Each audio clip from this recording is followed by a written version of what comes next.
Make a dish. Hey everyone, this is Ellis Dish from Dish Motors. We're back better than ever with our new sales and service center on Route 32 in North Franklin. Everyone says there's nothing better than dealing with the dishes, and here's why. Selection. We have the area's largest inventory of off-lease, one-owner vehicles of all makes and models. You name it, we got it, or I'll get it for you at no additional charge. Quality. Each vehicle goes through a rigorous 120-point safety and quality check. Nothing leaves the lot without my personal approval. Convenience. We have financing sources for almost any situation. We offer on-site registration processing, and we have maintenance programs for years of stress-free ownership. And now open for all your maintenance needs. Our full-service repair facility, where oil changes start at just $19.99. Call today for your appointment or just stop by. So save thousands and deal with the dishes. Route 32, North Franklin. Or check us out online at dishfranklin.com. Or ring us, 860-383-4750. Make a dish. Here's a look at your local news headlines on SNSN. Foxwoods and the state of Connecticut. The Norwich Police Department is currently investigating a scam in which a male subject is calling random people, identifying themselves as Lieutenant John Perry of the Norwich Police Department. The scammer is leaving voicemails for people to call them back. Upon calling back, the citizens are reaching a voicemail stating, "You have reached the confidential voicemail of Lieutenant John Perry of the Norwich Police Department. If you need immediate assistance, please call 911. If not, leave a message." The male's voice has a distinct Southern accent. While investigating the number of 860-650-4200, the number was shut down and rejected. The Norwich Police, specifically Lieutenant Perry, reminds the public that no police officer will ever ask for payment of any kind. No personal or payment information should ever be given via telephone. If at any time you receive a similar call or voicemail, contact the Norwich Police Department at 860-886-5561 to verify its source. There was a little bit of excitement on Ashland Street on Sunday in the borough. A male subject just next to Ashland Manor started screaming obscenities and yelling at people in what he was saying was his house, telling them that he was going to kill them. State police arrived on the scene and eventually cooled the man down and did defuse the situation. No one was arrested during the incident. Checking town meetings for tonight. In Griswold, there is a Board of Education meeting, and tomorrow there is a Board of Selectmen meeting. The information on how to join either of these meetings you can find on griswold-ct.org. In Plainfield tonight, there is a Board of Selectmen meeting, and that'll be at 7 p.m. And the Board of Selectmen in Lisbon will meet tonight as well. That also at 7 p.m. Both the Griswold boys and girls lost in the ECC quarterfinals over the weekend. The boys lost to Windham and the girls lost to Plainfield. The Plainfield boys did continue on with their winning ways as they defeated Lyman Memorial and will move to the semifinals to face number 1 seeded Woodstock Academy. SNSN will have Griswold basketball seniors in studio this coming Thursday morning. The 8 a.m. news has been brought to you by Dish Car Sales of Franklin. 30 years of satisfied customers. Don't just wish, make it Dish. Streaming 24/7. Saluting our healthcare professionals. Thank you. Streaming News and Sports Network.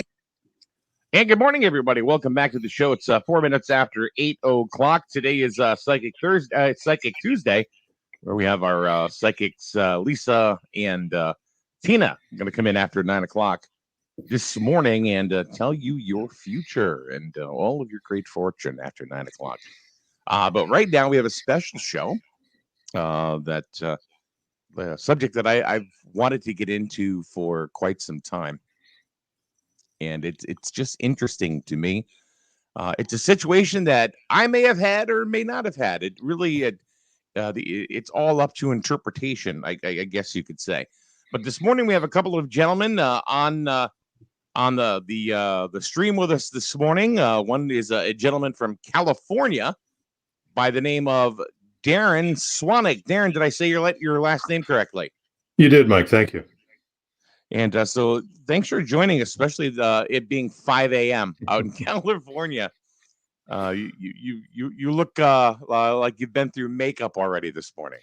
Hey, what can I say? I must be a professional at heart. And we have a gentleman joining us from Florida this morning. It's Randy. Randy, both these gentlemen have a very, very interesting story, and some are some parts are similar, and some are not. Randy, good morning. How are you today? Good morning. How are you? I'm doing all right. What's the weather like down in the Panhandle? Well, it's about 65 so far. This Already? week. Already, yeah. We're looking. Never for mind. I don't some want to rain. talk about it anymore. It's not 65 here. It's about 45. Well, you need to move to Florida. I when we spoke on the phone, one of the things I told you is I have a friend down that way. Yeah. And he Close keeps trying by. to convince me to move down there, but nah. So Randy, let's get in with you. I mean, your experiences have been very quite frequently, or have they not? Yes. Matter of fact, it was 1 year ago today that I initially went to my family practice doctor, and but thinking I had the flu, and that's exactly what he told me. He says, "You have the flu. Go home and rest." And 4 days later, I was in the hospital with COVID, and 2 days after that was in a coma on the ventilator, and it went on from there. So you say it went on from there. So if you could keep on going on Sure. what happened? Yeah, well, when I went into the hospital, my pulse oxygen rate was down in the very low 80s. So they immediately put me on the ventilator and airlifted me over to a larger hospital close by, where I went in to surgery and was actually placed on an ECMO machine, which is a heart-lung bypass, because I went into acute respiratory failure. And the ECMO machine, actually, they go in through your jugular into your heart, and it withdraws your blood, oxygenates it, and then puts it back into your body. You mean kind of like a transfusion almost? Well, transfusion is somebody else's blood. You're using your own blood. The machine is just oxygenated for you, and it takes some of the stress off of your heart as well. And it's primarily doing the total work for your lungs, because my lungs was completely full of the COVID shard glass that I wasn't getting any oxygen in through my lungs at all. So the ECMO machine was actually able to extend my life. My kidneys failed, and I went on dialysis, and that went into a renal failure situation. And if I'm looking at my medical records, they're actually talking about the possibility of a kidney transplant somewhere down the line. They called my family and told them I had about a 3% chance of living, that I was, that bad. They didn't expect me to make it. So they started to make, some arrangements for me. Like I said, I was in a coma. They gave me some medicine to paralyze me as well. So I was paralyzed and in the coma at the same time. And I was in a coma for just shy of 3 weeks. And during that 3-week period, I certainly experienced some hallucinations, from the drugs. I experienced normal dreams. But then I had a series of experiences that I really wasn't sure where I was or what was going on at the time. And I'm still dealing with it, because it is relatively fresh. And I'm still working some things out and trying to understand what exactly happened. But I found myself, and do you want me to go into the near death? Well, the first one I want you to go into is when you found yourself in a building. Yeah. One of my first recollections is I found myself into a very dark space, and I was moving through this dark space, and I come to find out that initially I said to myself, well, am I on an airplane? Because it was shaped like a round airplane, like a tunnel. now that I understand what happened. And it had windows along the side, very small windows. And it was a very, very bright, brilliant light that was outside these windows. But the light wasn't shining into the tunnel. It just stayed on the outside. And I went traveling through the tunnel, and I exited in this large, magnificent room at the time. Just absolutely beautiful. It was just taking my breath away, that a little breath that I had, I guess. The whole room was just glowing in light, just a warmth glow to it, all in gold. Sorry, my dog is saying good morning to you. Well, good morning, puppy. Just a brilliant light. It was all outlined in gold, the windows, the doors. Thinking about it, there were other people around. I felt other spirits around. Not necessarily did I see them, but I felt that there was other people in the room. Big chandeliers, like crystal chandeliers hanging down, just glowing in gold. It's absolutely a magnificent room. And I had Was it anything like anything you'd ever seen before? Oh, no. It was just so it wasn't something like a memory that was coming up through you, because you've never seen anything like this before. No, I have never been into such a spectacular room before. And in my military days, I worked presidential security, and I was in a lot of different embassies and different ballrooms, but nothing to this extent. It was absolutely gorgeous a place to be. And I was just standing there in awe of its beauty and warmth. And as I told you before, I was one that was absolutely scared of dying, absolutely petrified of dying, to the point where, one, I wouldn't talk about it to anyone, and two is that I'd actually go into panic attacks. I had several panic attacks just thinking about it. And that's what I found so strange, because I was saying to myself, well, if I have died, if I am dead, where am I? And standing in this room. And it was such a feeling of peace and calmness. I've never felt that calm before in my life. And it's just a warmth feeling. And so there was no fear or anything like. There was no fear that you. Absolutely no. Like, where am I? Why am I not with my family? Why am I? Yeah. Why? Where am I?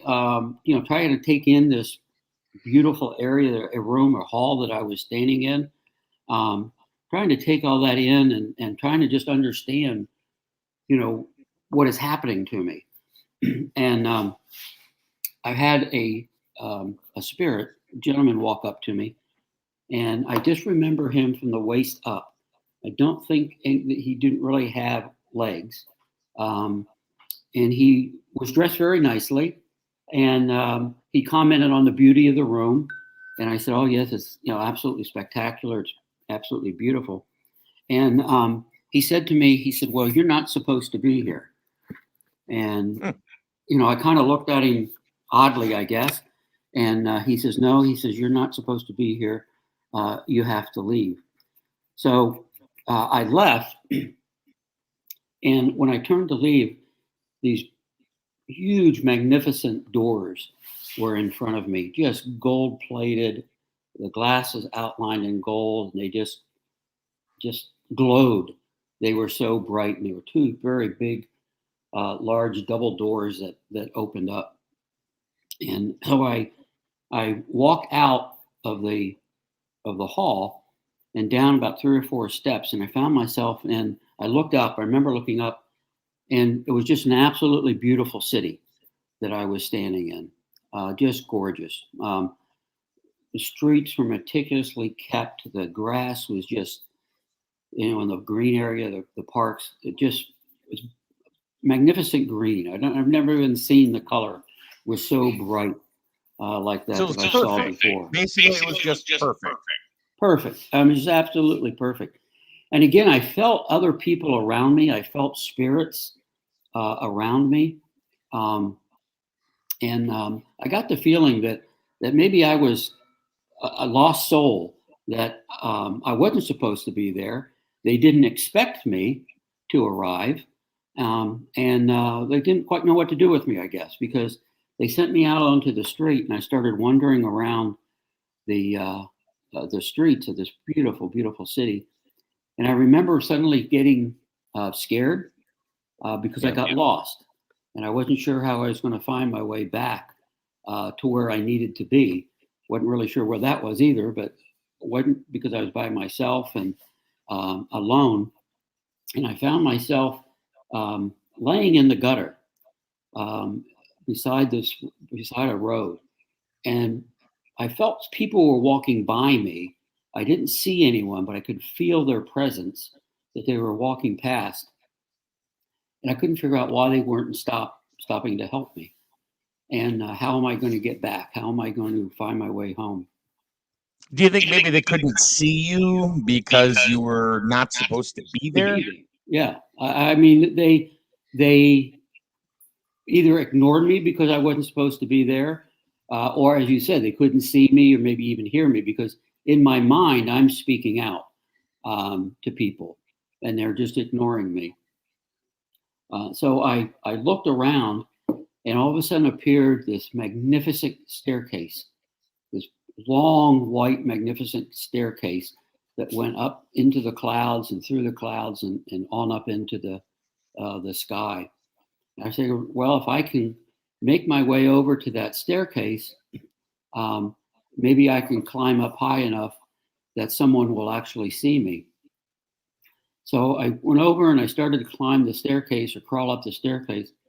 And all of a sudden I heard somebody say, there he is, there's Randy, get him.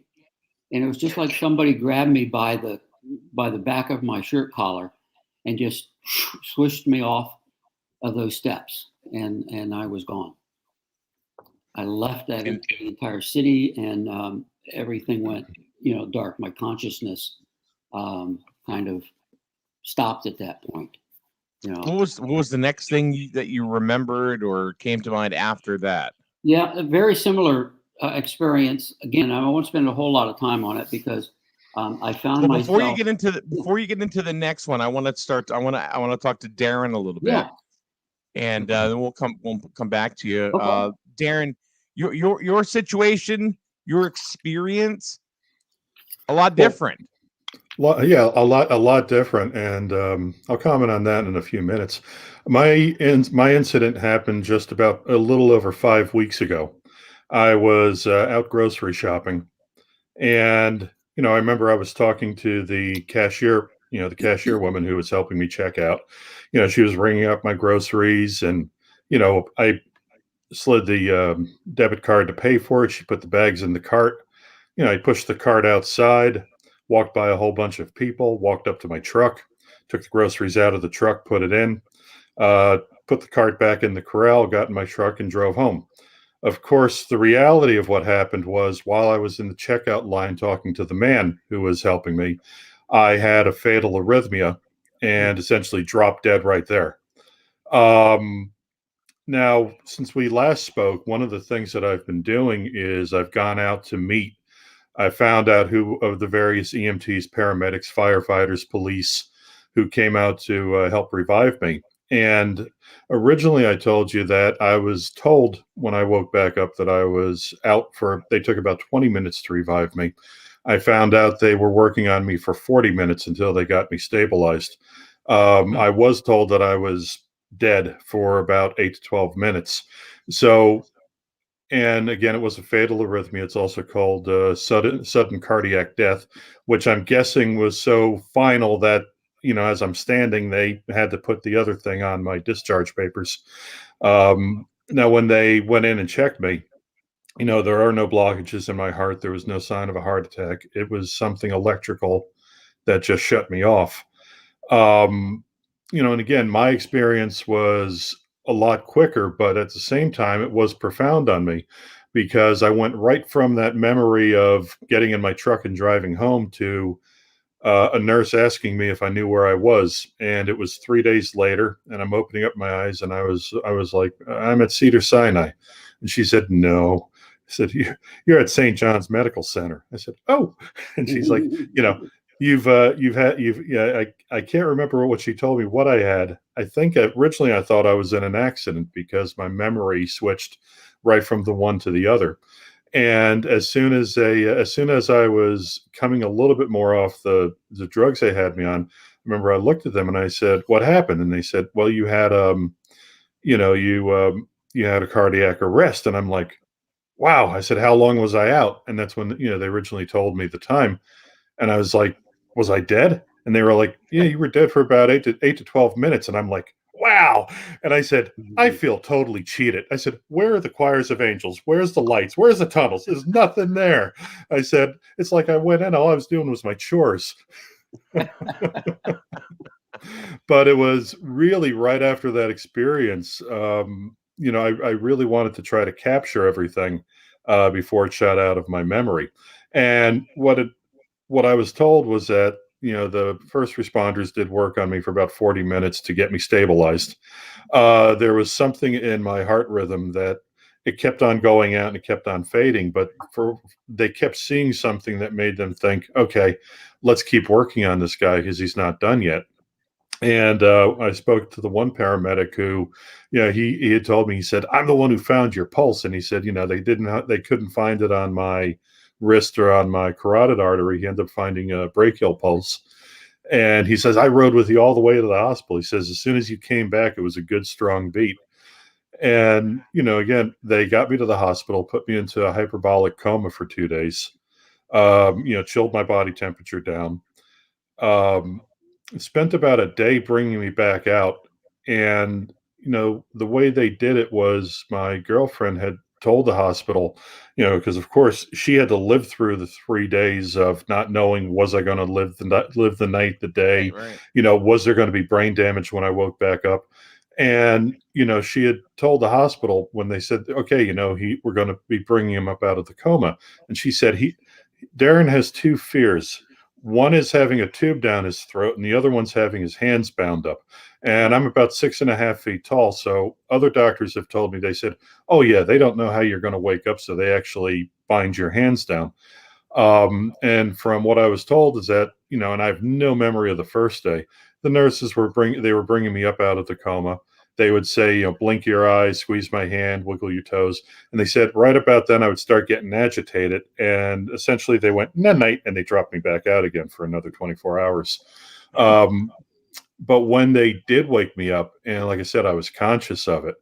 I started becoming my life started becoming a bumper sticker. I think the first thing I said when I realized I was alive and I had died, I said, I remember the bumper sticker. Well, God didn't want me and the devil was afraid I was going to take over. So he left me right here, and then I turned them, I said, "For my next trick, I'm going to part the ocean between Ventura and the Channel Islands." But it was really a very interesting experience in that, various nurses and doctors were coming up and saying, "What did you experience? What did you see?"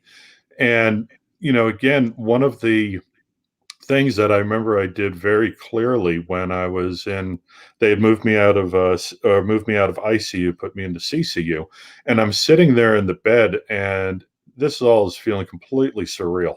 And again, so essentially, I was at the store, I went to sleep. It's 3 days later, I woke up. Well, myself, I learned what they call lucid dream a number of years ago, and what that essentially means is that every once in a while in my dreams I can become conscious and I can consciously do things. So essentially it makes my dreams into these fantastic vacations when I get to that point. Well, in the dream, the thing I do to make me realize I'm dreaming is, I'll put my thumb and my index fingers together and I'll sit back and I'll levitate myself. When I levitate, I'm like, I'm dreaming. And at that point, I'm conscious and I run off. Well, here I am sitting in the hospital room and I'm like, I got to make sure of this. And I'm sitting there like this, like, am I levitating? Nope, nope. But the thing that was happening was I was hooked up to the various monitors. And because of the incident, they put a pacemaker in me. And what was happening was that pacemaker was fighting with my body. So it was giving a fuzzy feedback for my heart reading. What I found was when I was doing this, my rhythm would go from that fuzzy rhythm down to a normal heartbeat rhythm. And I found that every time I was essentially just kind of putting myself into a relaxed state, I can make the fuzziness disappear. And at one point, the nurse came in and she looked at the monitor and she's like, "Wow, that's kind of weird." She goes, "That doesn't look right." I said, "Oh, you want to see it disappear?" And I pulled this stunt, but I added a little bit more theatrics into it. I was doing the om and all that. And as I was calming down, I would let my hands loose, and all of a sudden, my heart rhythm was normal. She's like, "That's weird." I said, "You want to see it go back?" And then right as soon as I said that, it went fuzzy again, and I did the thing again, and it went normal again. And she's like, "What the heck?" He calls in another nurse, and I'm like, "You want to see it too?" And I did this another time, and I was like, "Oh, okay, no, I'm too tired now." But I mean, unlike Randy, I didn't see anyone there. And I mean, I really am convinced in that 10 to 12 minutes, it was very dreamlike, but at that moment, there wasn't anything happening in my body because it had completely my body. I just right on the spot just died. And we said perhaps they did have family over there on the other side, but as they saw me coming through, they all said to themselves, pretend that he's a census taker and turn your back on him. Don't let him know. Don't let him know that we're here. So, but again, keep in mind, this was 5 weeks ago. The thing that occurred to me, the fatal arrhythmia, because it happened out of the hospital, I've been told and I've read that I had a 3 to 6% chance of survival, with virtually no chance of coming back without some sort of brain damage. That I am back up again. I've been doing the PT. They actually checked me out of the hospital within about, I'm going to say, about a week and a half of the incident. It's overall, it's amazing. And then over the last week and a half, I have gone around looking to meet all the different people that were involved in, bringing me back to life. And, again, that's something we don't necessarily think about, but so far, excluding the people who were actually at the store who immediately started doing CPR, and I think they had a defibrillator there, which I was told I was zapped 4 times, and I believe I had it was either 2 or 3 shots of epinephrine put in me while they were trying to bring me back. But excluding the people in the store, there's about 30 people that were involved. I mean, it seems that most of the fire company, the police, and everybody else came out to participate in this one. So again, I've thanked all of them repeatedly. So, and again, the trip for them was to see me only a few weeks after this incident, walking up to them, to shake their hands and thank them. We haven't been shaking hands in COVID, but I think with this one, since they're looking at someone who was dead a few weeks ago, it's like, I said, yeah, I survived death. The COVID isn't going to get me at this point. So what I think is very unique about both your situations is that television shows and movies, things on Discovery Network, whatever, have kind of romanticized what the whole NDE experience is all about. Mostly you hear about people that are crossing over through a tube of light. Randy, I mean, it's kind of similar in a way, what you were saying, but they get to a place and they see relatives that have passed over before them, or they're in a beautiful field and they actually see what they believe to be either God or Jesus or whoever it is that their faith is in. So Randy, now that you reflect back on your experience, like the one you just told us, and you hear, or I'm sure you've seen TV shows or whatever about near-death experiences and saying, "Well, that's not what happened to me, not quite." What do you feel kind of cheated that you didn't get to see, or is it just romanticized for television? Those type of things. I think it's a little bit of both. Obviously, they have to romanticize it a little one for TV. They've got to add the drama and that type of thing. But what I experienced there is that transition coming out from absolutely fearing death to total acceptance. I know in my heart now that through my experience, there is life after death. Some say it's a spirit. I'm starting to more come around to the term of consciousness. It's your consciousness that survives, and your what's the right word? Transformational.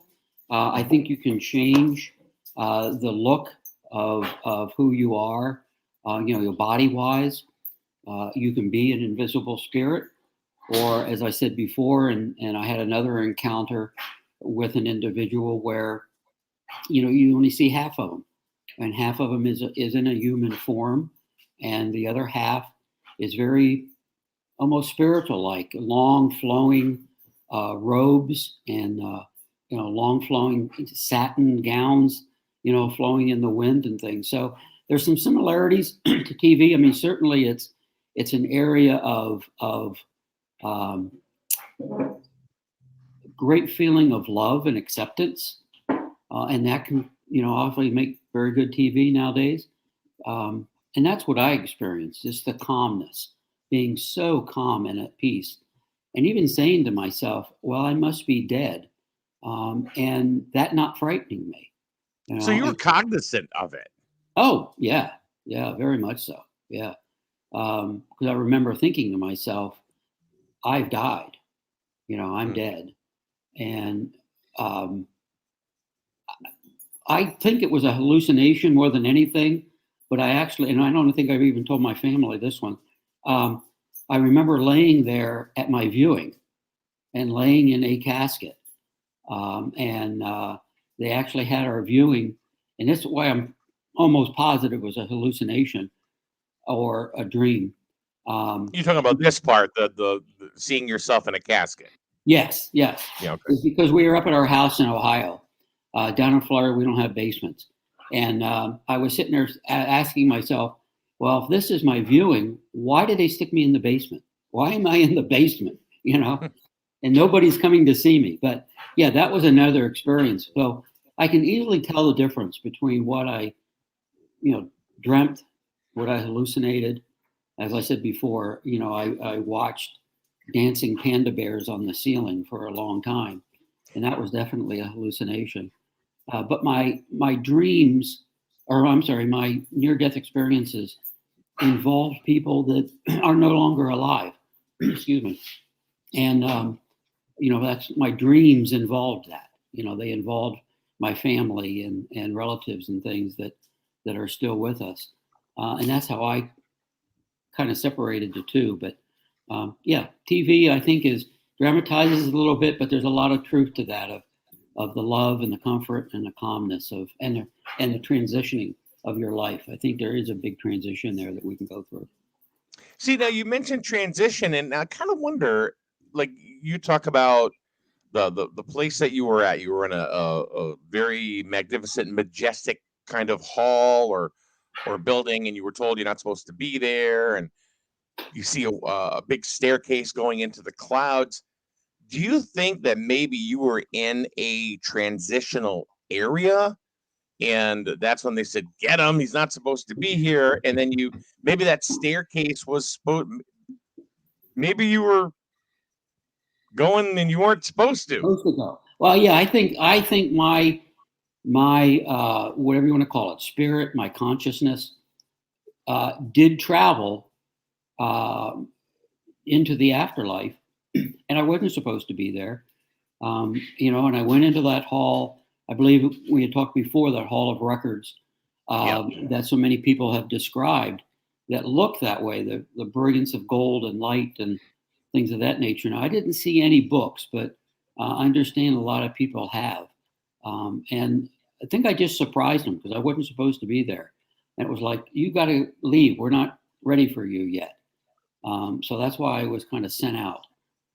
So you kind of snuck into heaven without telling anybody. Yeah. It's like how I used to sneak out of the house without telling mom, I just kind of snuck into heaven through the back door maybe, and they weren't ready for me. You're a death ninja. But yeah, go ahead. I'm sorry. No, go ahead. Finish your thought, no, please. I was going to share the the event that I had where I actually saw my mother and father, if that's okay. Sure, go right ahead. Yeah, I remember kind of a dark area that I was in, very dark field-like feeling to it. But the darkness actually glowed. It wasn't pitch black. It kind of glowed with a warmth. And I didn't see the individual, but I felt an individual next to me, his consciousness or his spirit, if you want to say. And through just knowing I was supposed to follow him, so I knew I was supposed to follow this person. Didn't say follow me or anything, but I just knew it. And we started to walk down through this field, and suddenly a light came on to my left-hand side. A big bright light came on, and it was almost like a character sitting on a stage, and all of a sudden they hit him with a spotlight. And it was my mother-in-law. And I'm looking at her just as clearly as I'm looking at my wife across the table from me. I saw her just perfectly, recognized her immediately, and she was sitting at a bar, and she was dressed completely in white. Did you get along with your mother-in-law in life? I'm sorry, sir? Did you get along with your mother-in-law in life? Shall I let my wife answer that one? Sure. We have a pool cleaner out back, and occasionally it sprays me with water. Does it mean anything that I call her Dolores, my mother-in-law's name? Because she's after me. But she was sitting at this bar, just sitting very straight up and just royalty, and she had this white hairband on and hair all pulled up. And she wouldn't acknowledge me. She wouldn't look at me, and she wouldn't acknowledge me. She just stared. Well, everything remains the same, huh? Yeah, pretty much. And behind her, now my brother-in-law was a little bit of a character during life, and he appeared behind the bar that she was sitting at, and he was in a much younger form as well. I would say probably teenage years, and he was running up and down the back of the bar, knocking all the bottles off of the bar back there. And I said to myself, well, that's Mark. He's up to his old habits again, of raising Cain even in heaven. So that light went off. That light kind of disappeared, and we continued to walk down through this park setting. And suddenly, way off in the distance, I saw three figures. And as we kept moving down, I kept looking, and I said to myself, that's my mom and dad. And I looked, and it was my dad, my mother, and my sister. All three obviously have passed. And my mother and my sister were looking in my direction.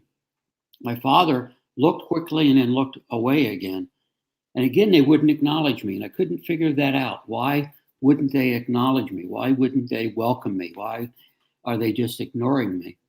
And I've dealt with that now. They didn't want me to come forward because I felt a barrier between me and them. It's the veil of death. And I was on the other side of that veil because I felt I couldn't go through it. I couldn't reach them if I wanted to. So I was on the other side of the veil. And they turned away. My mother and my sister quickly turned away and looked away from me and actually started to walk away from where I was. And I couldn't figure that out. I kept asking myself, why are they leaving? What's going on? Was that something that was hurtful to you? Was that a hurtful situation? Yeah, I mean, initially I wasn't hurt at the time. My wife and I went down to Boynton Beach where my mother and sister are buried. And I did have a few choice words at their gravesite about them ignoring me. I came all that way to heaven to say hello, and they just ignored me. But at the time, I just couldn't understand really what was happening, or really kind of where I was. I wish I had a better insight into, okay, I'm dead. This is where I'm at. But who knows?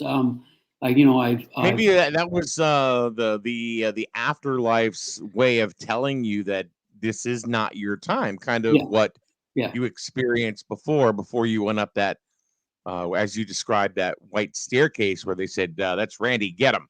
Right. I wasn't supposed to be there. And I Mhm. think that's why that spirit next to me didn't engage with me a lot. Didn't talk to me. I couldn't see him. Again, I was the guest that shows up for dinner that really wasn't invited. Suddenly Yeah, you that's me. appear and they don't know what quite to do with you. So they send somebody over to escort you around a little bit and then send you on your way. That's kind of how I felt. But off to my right hand side, I felt someone approaching. I felt a spirit of some sort approaching me from my right hand side. And I'm a veteran. And I immediately knew that it was a veteran that was coming up next to me. And he came up. And again, I saw him from the waist up. The bottom was just a long flowing gown, like blowing in the wind. And human form from the waist up. And as he started to approach me, he got right next to me and he said to me, and I didn't know this person, didn't know him, had no clue who he was. He says to me, "Tell Madison at the salon her grandfather is okay." And I had no idea what that meant, but he said it just as clear as we're talking today. And he went over, he kind of floated over. He didn't walk because he didn't have any leg, but he just kind of floated over onto a white porch. And he sat down next to another spirit because that spirit did not have any human form whatsoever. It was just a kind of a glowing light sitting there with a little bit of a human outline, if I'm thinking about it. And they started making red, white, and blue ribbons and American flags, red, white, and blue flags. They started to make these. And then for some reason, I felt the spirit that was next to me, it was my time to leave. I had to go. I couldn't progress any further into this area. And I was gone. I was out of that particular situation. And at the end of April, beginning of May, when they brought me out of the coma, and I shared some of the experiences that Darren did as well. I actually tore a ligament in my right hand pulling so hard on those restraints that had to get repaired. And Darren, you're shaking your head. Yeah. yeah. Oh yeah. Yeah. Oh no, because my right arm is still my left arm was already jacked up before I even had the incident. My right arm is still it feels like I've pulled muscles in it. And I'm sure once they told me I was restrained, I'm sure that I did. Yeah. Did you have the white gloves on? As far as I know, at the point that I was conscious, I didn't. But again, like I said, they had me out for the 2 days, and then that day in between, they kept on dropping me because I kept on getting agitated. And I think perhaps by the time she finally woke me up and said, "Do I know where I was?" it was kind of like, "Don't put me out again. I'll behave myself. I'll behave now." That's why they gave me the medicine to paralyze me, because I would wake up and I was just so agitated. I actually came out with ICU delirium because of it. And but they said I was pulling so hard on those restraints that I was actually stretching them that I almost got to the tie on my left hand. And that's when they put the white little gloves on me that I couldn't, grab a hold of anything.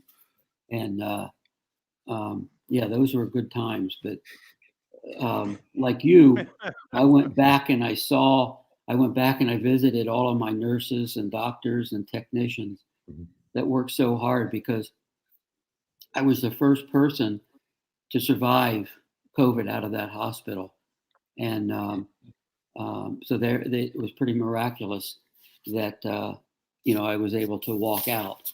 And it was certainly due to my family's effort because of that. But let me get back to my story real quick. Yeah, I want to hear the rest of Yeah. finish off with the story about Madison. Madison, yeah, my girlfriend Madison, she's one of my daughters now. So I came home and I told my daughter, when they finally let, my one daughter's a nurse, and when they finally let her into the hospital to be with me, I told her about the Madison story, and she says, "Dad, how do you know a Madison?" And I said, "No, I don't know a Madison. I don't know this person that approached me. I do not know a Madison." She goes, "Well, how are we ever going to find Madison?" And I said, "Well, I guess she works at a salon, so that gives us some type of a hint." And that word alone, salon, is not one that I use regularly. I don't have any hair to begin with. And, I always call it the barbershop. I don't use the word salon. So Because we're men. Yeah. I came home and they finally released me from the hospital on the 6th of May, I think it was. And I came home and I brought a card out. I had picked up a business card from a local barbershop here in town. And I asked my daughter to call them to see how they were doing COVID and COVID patients, if they were cutting hair or what their protocol was. So I went back into my bedroom because I was still resting at the time. And I was on my walker because I had to learn to walk again. And she came into me and she said, "Dad, have you looked at this card?" And I said, "No, it's been in my drawer in there in my closet for, I don't know, months. I haven't looked at it." And she said, "Well, I think we found your Madison." And I said, "What are you talking about?" And she rolled the card over, and on the front of the card was Madison Logan. I was on the front of the card. So she called down to the barbershop, and yeah, they had a Madison there. So she made the appointment for me to see Madison. And I got there, and I recognized her. I didn't know her, but I recognized her because I had frequented the barbershop before, and I always just went in. It was just, one of the take whoever's available type of thing. And she had later told me she may have cut my hair once or twice, but that was it. So I'm sitting there and I asked her, I said, "Can I ask you some personal questions?" She said, "Sure." So I said, "Are both your grandfathers still alive?" And she said, "No." She says, "Next month," that would have been June. She says, "Next month it will be a 1-year anniversary since my grandfather passed away." And I said, "Oh," I said, "Was he a veteran?" She goes, "Oh, yes, he was a veteran. He served in Vietnam and was a big veteran. Belonged to now he lives in Iowa, by the way, not in Florida. Her whole family is from Iowa. And the only reason she was down here in Florida is with her fiance, now husband, is a doctor of physical therapy here locally. So she came down. And I said, "Madison," I said, "I think your grandfather approached me and has a message for you." And he told me to tell Madison that her grandfather is okay. And of course, she's crying, I'm crying. My daughter, who went down with me, Lisa, she's crying. And people in the background are looking at us like we're all nuts, And I said, "Madison," I said, "your grandfather went over to a white porch.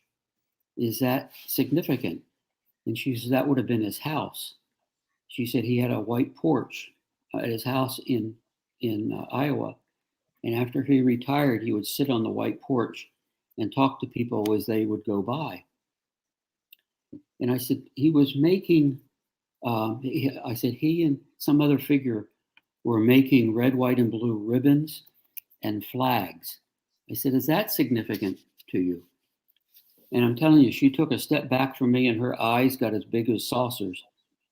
And she said, "He belonged to the American Legion. And every Veterans Day, he would take the family with him down to the VA, to the veterans, and they would make red, white, and blue ribbons and flags for the veterans' graves." and she was just amazed that I brought that message back to her, and so very, very grateful that I did, that she shared the experience with her grandmother and the rest of her family. And her grandmother came back and she said, "That's the second time that your grandfather has tried to contact me or sent me a message. The second time. The first time was very similar. It was an individual that got into a motorcycle accident and they had no clue what this lady's name was, who she was, or anything. And it was just by happen chance that she dialed a phone number that she found in her husband's belongings, and got talking to this man, and he passed on the message from her husband to him, that he said he wanted to tell you that he was okay. And he got into a very bad motorcycle accident and almost died on that case. So this is the second time that this man has sent a message back. So he's a persistent little ghost up there that wants to be sure that his family knows that he's safe, you know. Yeah, so Madison and I are now pretty close, and we're good friends, and her and her husband are actually moving back to Iowa. So I guess I'm going to have to track to Iowa here a few times and to go visit, you know. Well, that's a really interesting story, and I think it's a story of one of the things that I hear a lot of are people receive messages, or the people that do are the ones that actually need to hear them. It's not because somebody happened to go to somebody that could contact a spirit. Most of the time, it's because they needed to hear it. So the message got to them by the strangest of circumstances. And this is obviously not a very common way to do it, but somehow we got it through. Now, Darren, none of this happened with you, but I know, totally cheated. but it also seems like you also got the same type of end result from what we were talking about, like a week ago or so, as far as like fear and or just kind of. Well, why don't you explain?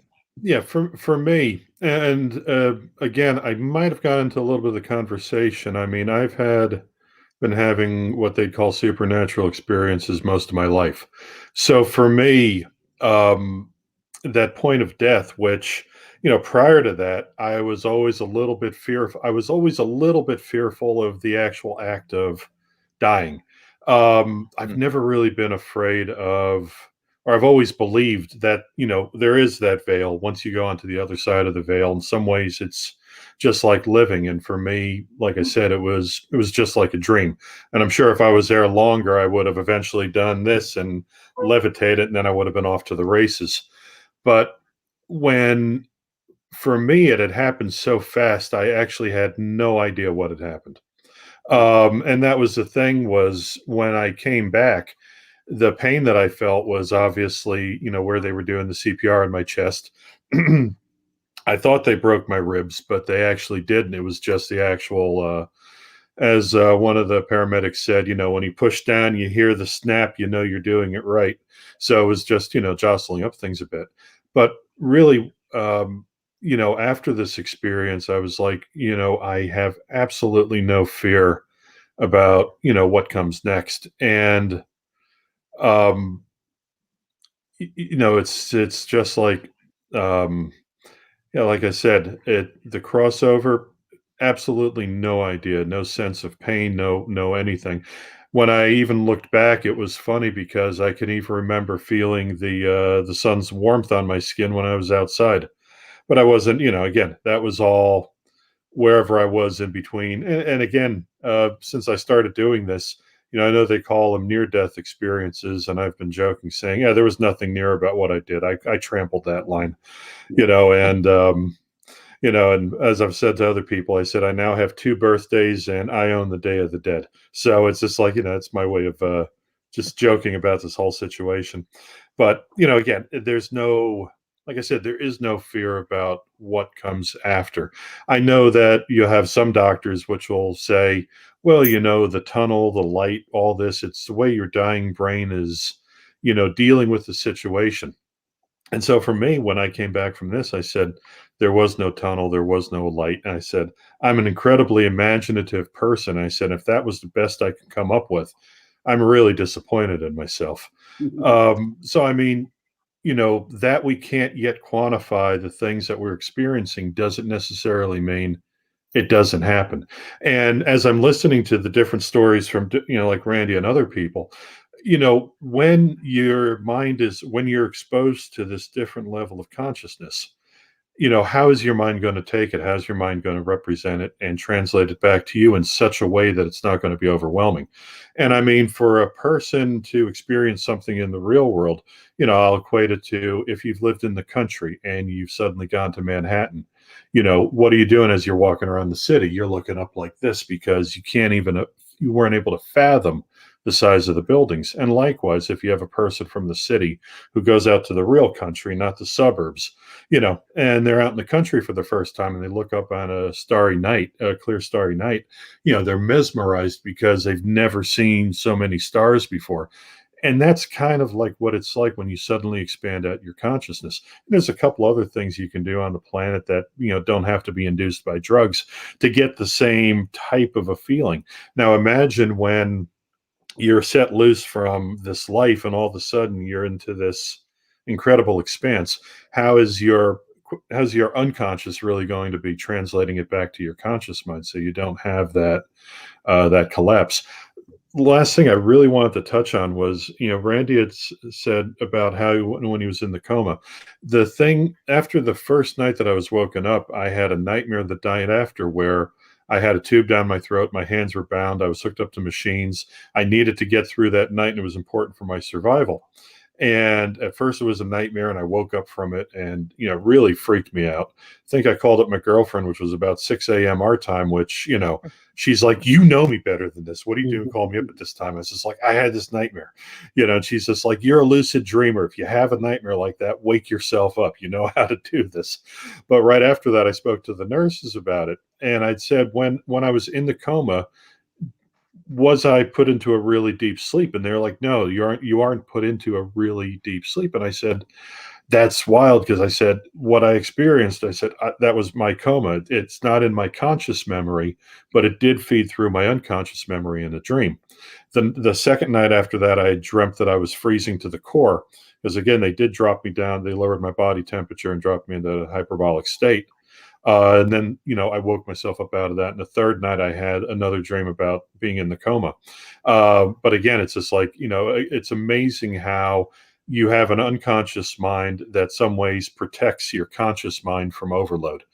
And so, even though my experience was different, and I'm totally joking how, I was cheated and everything else, it accomplished what it needed to do for me to experience that experience. And even looking at it going forward, I don't want to necessarily rush back there very quick, but I mean, I'm not afraid of what's out there. And again, it's just like, with Randy, when I was recovering in the hospital, they had a lot of COVID patients in there, and it was, just a horrible, horrible thing that the patients experiencing, as well as the nurses, because, here I was dead 2 days later, talking to the nurses saying, how are you handling this? Are you okay? In a way, I'm sitting there going, yeah, wait a minute, I just died, but I'm already, I really transitioned back to this reality really well, and I'm happy about that. I think sometimes they say some people have that hard time, a little bit writing in the back of their heads where they're really not sure where they are.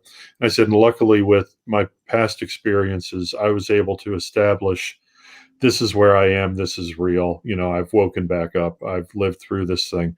And like I said, then the jokes just started flying. So to some people, it makes them uncomfortable as heck. But I'm like, I was dead. So, what do I care? Gentlemen, thank you very much for joining me this morning. Hopefully, I'd like to invite you guys back, because I think there's a lot more to the stories. That'd be wonderful. I just think they're very unique compared to, like I said, the things you see on television or may have heard, that are overly exciting. But I think these are very exciting stories and fun to listen to. I mean, considering your experience and all, but I think very valuable in the same respect. And the other thing that I personally got out of it is, even though they're both stories are very, very different. They're very much the same, as far as the end result. And you can't really, I mean, if you're going to quantify the differences between the two, you can, but you look at both you gentlemen, and obviously, Darren, you're a scientist, correct? Yes, that's correct. Okay, and Randy, you were a military man, correct?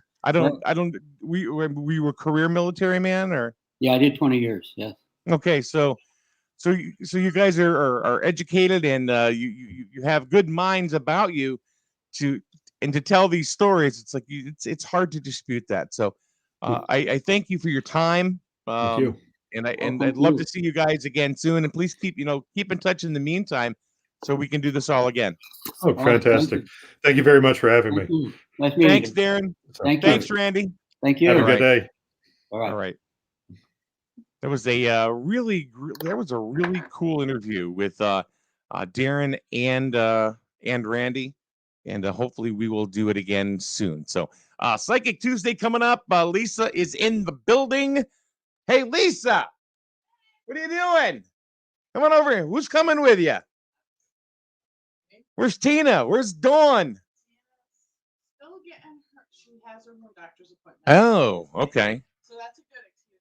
I didn't hear from Dawn, so I don't know. All right. Psychic Tuesday coming up in a bit right here.